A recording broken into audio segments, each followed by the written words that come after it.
So this morning I was given. Grazie. This morning I was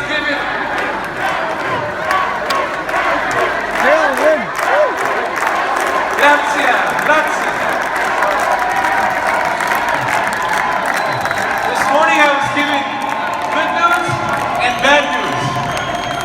The good news was I was able to come out here and speak today at 12 o'clock in the afternoon. The bad news was I would have to follow Roberto Ray. So I better bring everything I got right now for you, right? The only thing I ask from you is your energy, because I need your energy. The better energy you give me, the better I will do for you.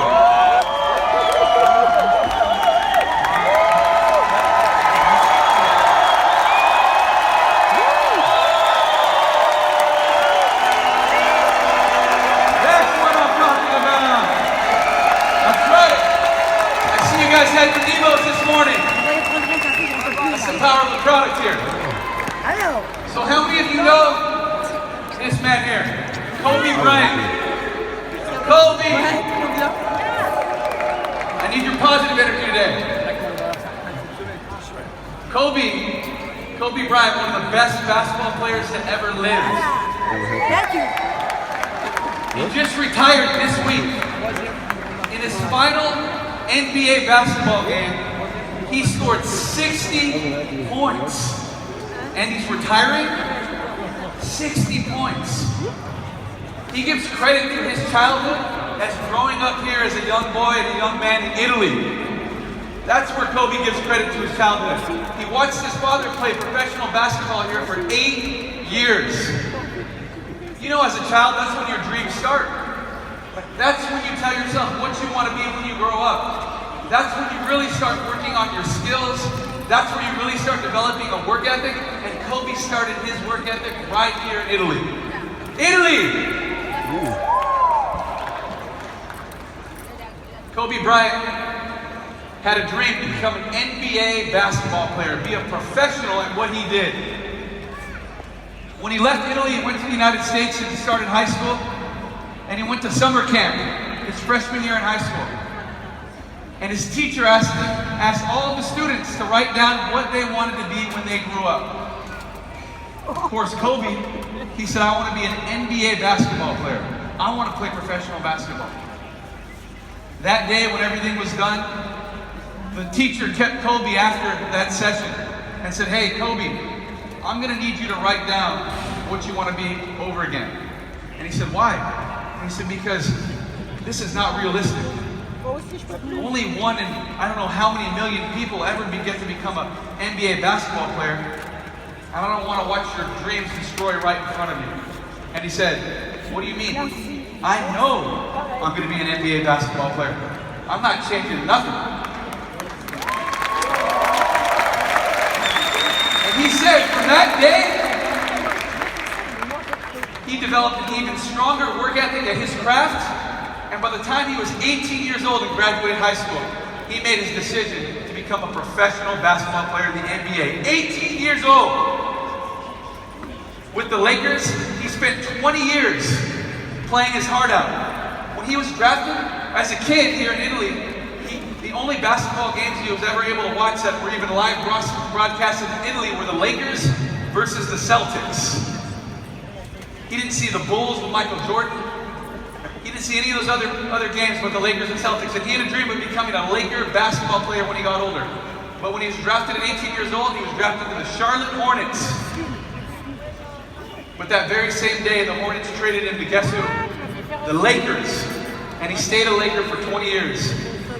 20 years, 18 years, he was an NBA All-Star, 4-time All-Star MVP, 5 World Championships as a professional.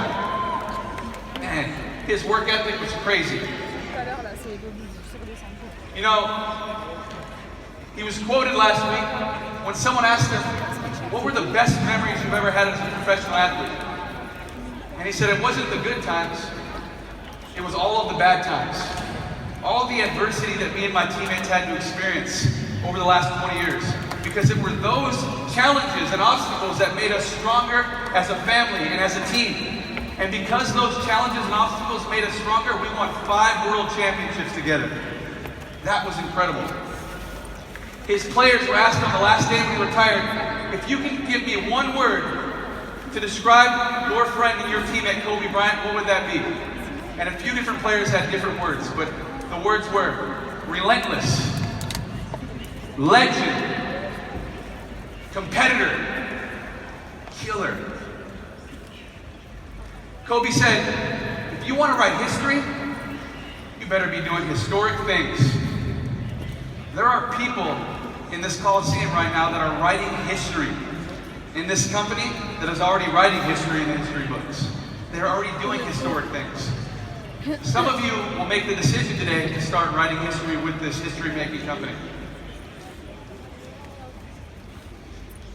I know that when I leave this profession one day, there's one word that I want people to remember in me, and it's the word hustle.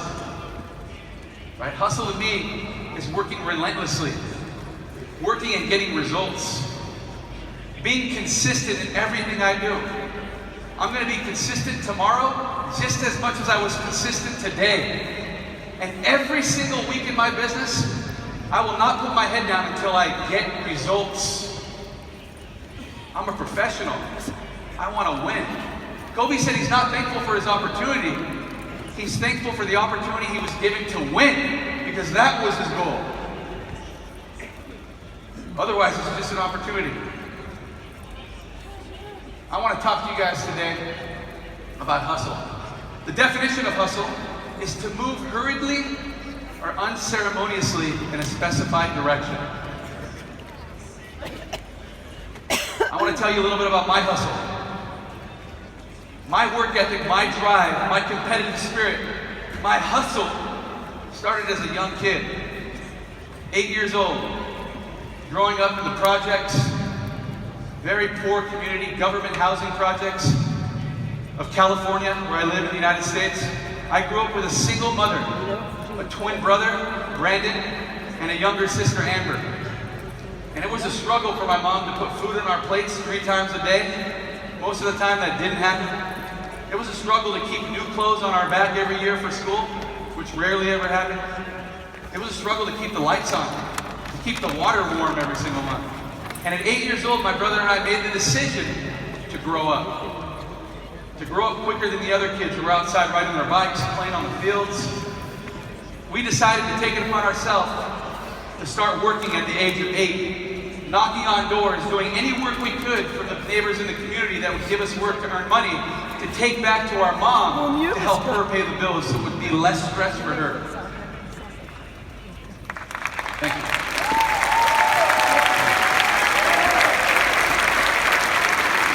People look at those of us that are walking across the stage yesterday and today, they all have a story that is similar to mine. Their story didn't start here at Jeunesse.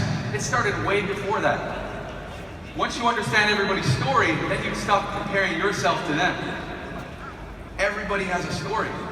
And I know that you have stories, and one day you want to tell it to us, and I'm looking forward to the day that you're able to do that for me and my family. But that work ethic carried forward. When my brother and I got older, my mom always told us we could be whatever we wanted to be when we grew up, regardless of our circumstances. Our circumstances did not dictate where we would go in the future. My mom said we were going to be the first ones in our family to attend college, to attend a university. And we knew that we could not go to a good college by going to the bad schools in our neighborhood. So we found a private school that actually cost a lot of money to attend. My mom didn't have money, so what were we going to do? My brother and I took the placement exam. We got accepted in the school. Our next challenge was paying for the school. But that wasn't a challenge to us, because we knew that anything could be accomplished with hard work. And my brother and I made the decision in our freshman year of high school, 15 years old, to work 3 jobs a day to pay for our private high school tuition. We were janitors in the morning, scrubbing toilets, mopping the floors, emptying the trashes. We went to school. We went to our sports practice. After practice, we'd run as hard as we could to the gas station, where we changed the oil on the cars, pumped the gas for the customers, and right after that, for 3 hours a night, we worked at a restaurant where we were hosts, and we greeted everybody at the restaurant and sat them at our table. And at 11 p.m., we'd run as quick as we could to the bus, to the train, all the way back home to get home at 2 in the morning, And 4 hours later, we wake up to catch the next bus to repeat it again the next day. The crazy thing is that that's my story, but there are many people who have that same story. It's just that I get to tell it to you today because I want you to know where I come from. My brother and I paid our tuition while we were in high school, and we were the first ones to go to college in our family. We received full paid scholarships for sports and academics. Our college was paid. My mom had to struggle when we were in college because we couldn't help her anymore because we had to focus on our studies and our sports to stay in school. But we graduated college at the top of our class. We both received degrees and we received great jobs. I went into the mortgage banking industry. My brother became a police officer and went into the marketing industry. And we moved our mom back close to us and we pay for everything for her now. We take care of her because she took care of us.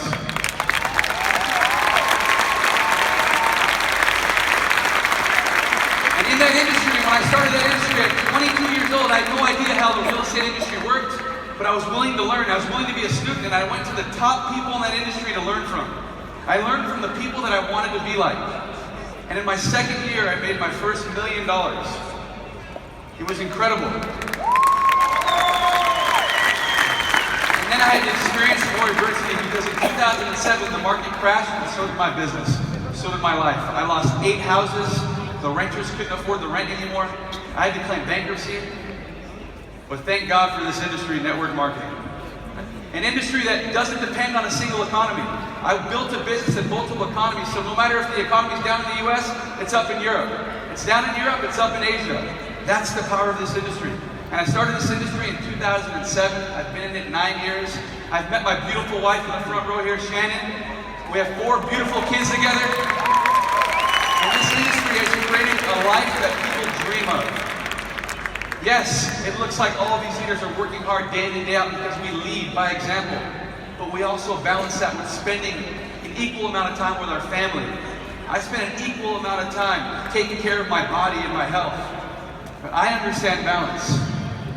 But my entire life has been about hustling. It's been about grinding and getting results and leading by example and creating a story to inspire all of you. Now there are rules to hustle.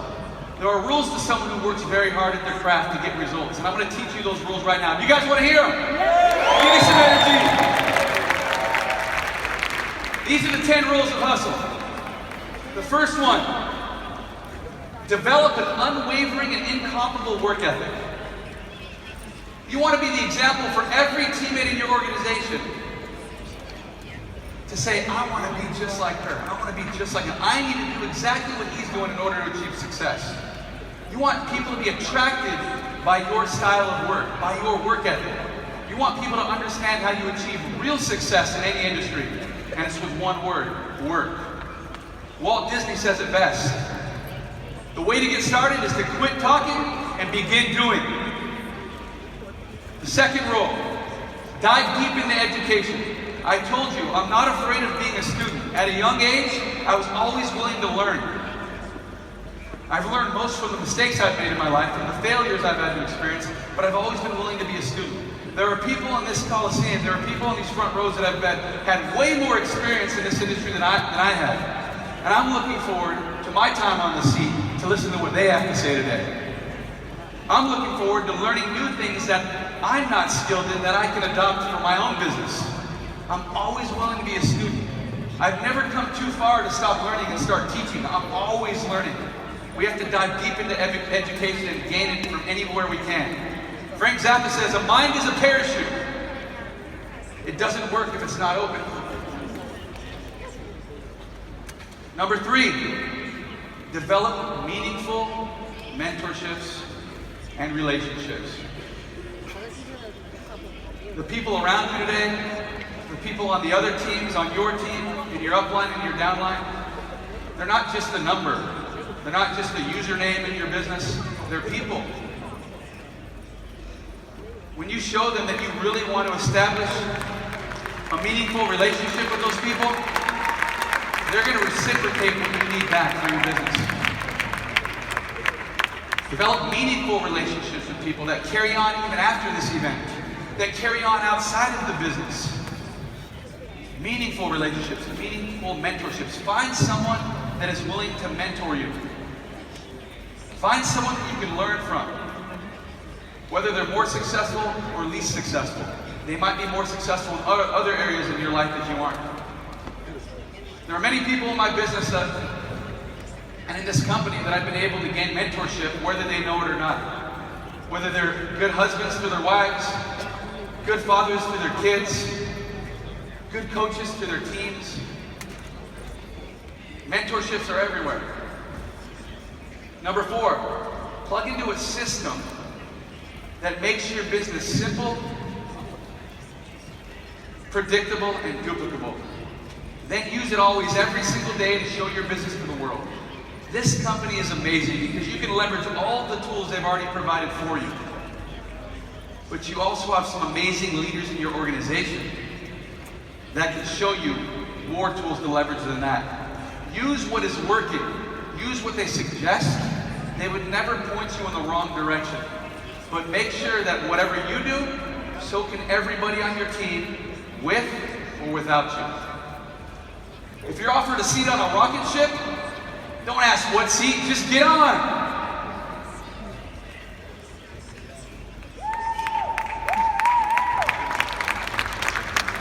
Be willing to sacrifice now for a world of freedom later.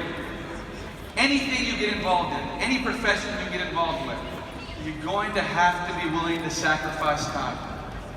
You're going to have to make an agreement, make a commitment to your family, make a commitment to your friends, that you are going to make a sacrifice not just for yourself, but for them. You have to understand that yes, it's going to be hard work at the very beginning for a period of time, depending on what skill levels you have when you enter this business. And it's all about your story. But you have to be willing to sacrifice. Don't ask for anything. Just be willing to work. Don't ask for a free handout. Just be willing to work to get everything that you want yourself. If you're going through hell, keep on going.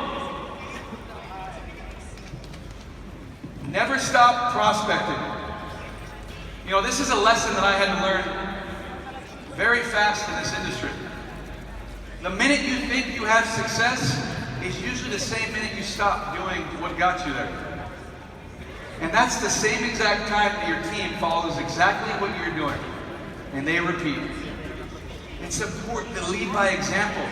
It's important to introduce new customers and new distributors in this business so you can inspire the other people that are already on your existing teams.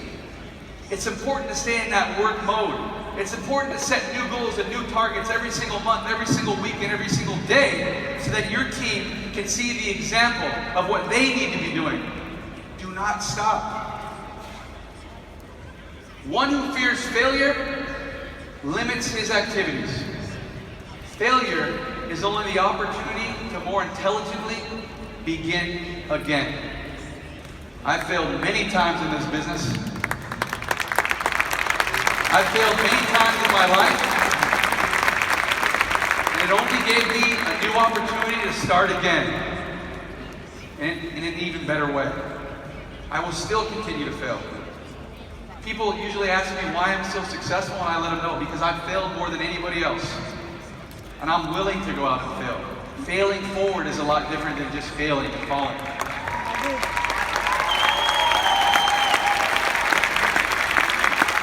Seven, always be willing to invest. You're here today because you made an investment in your business. You made an investment in yourself. The price of everybody that walked across the stage this weekend is more expensive than the price of that ticket. The company is giving you an opportunity to succeed. With the event promotion packages, you're not spending money, you're investing in your business. Products are what make the business grow. Products are what get customers wanting more. Without that, what do you have? Nothing. Be willing to invest in yourself personally, personal development outside of this business. If you want to get great at presenting, then find a great place to learn how to present. Look for places to learn to become a better speaker. Look for places to learn to become a better person. Look for places to become a better communicator with people. Develop those skills. Invest in yourself. Constantly overcome adversity. You have to be willing to do this. You're going to experience adversity every step of the way. It doesn't matter about all of the successful people in this room. We are all experiencing adversity every step of the way. Adversity is part of the plan. Adversity is part of our development. Adversity is the biggest part of your success. I love watching documentaries on professional athletes because the best athletes have the biggest obstacles, challenges, and adversities to overcome in life. And it's those adversities that make everything today so much easier. You have to make every day easy through going through the bad things. And you have to be willing to go all the way through. Every adversity, every failure, every heartache carries with it the seed of a greater benefit. Napoleon Hill.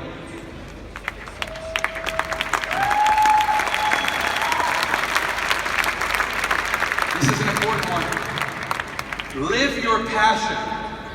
If you're not passionate about what you do every day, if you're not passionate about this business, if you're not passionate about helping people, if you're not passionate about going out and fighting for your family, fighting for the dreams of your children, fighting for your own dreams, then why do it? Live your passion. Anything that gets your blood racing is probably worth doing. Make sure your blood is racing, your heart is beating fast every single day. Number 10, build your brand. People are watching you. People are watching everything you do, not just in the business. They're watching the way you are with your wife, the way you are with your husband, the way you are with your kids, the way you spend your life. They're watching how you balance yourself. Social media is a big platform where people are watching you. Everybody has their own reality show, and it's online. Building your brand is important. Make sure that you build a good one. Make sure that when people think of your name, they think of someone who's developed an incredible brand and they're attracted to you. When you discover your mission, you will feel its demand. It will fill you with enthusiasm and burning desire to get to work on it. W. Clement Stone. I want you guys to know that nobody has the right to tell you how far you will go in life. Nobody has the right to tell you what you can and what you cannot accomplish. Not your friends, not your family, not your husband, not your wife. You have the right to make a decision on how far you guys want to go. How will you be remembered by your friends on the day you walk off the stage, the day you finish this profession? What is the one word you want them to remember you by? Mine is hustle. And I hope yours is the same too. Thank you guys. God bless.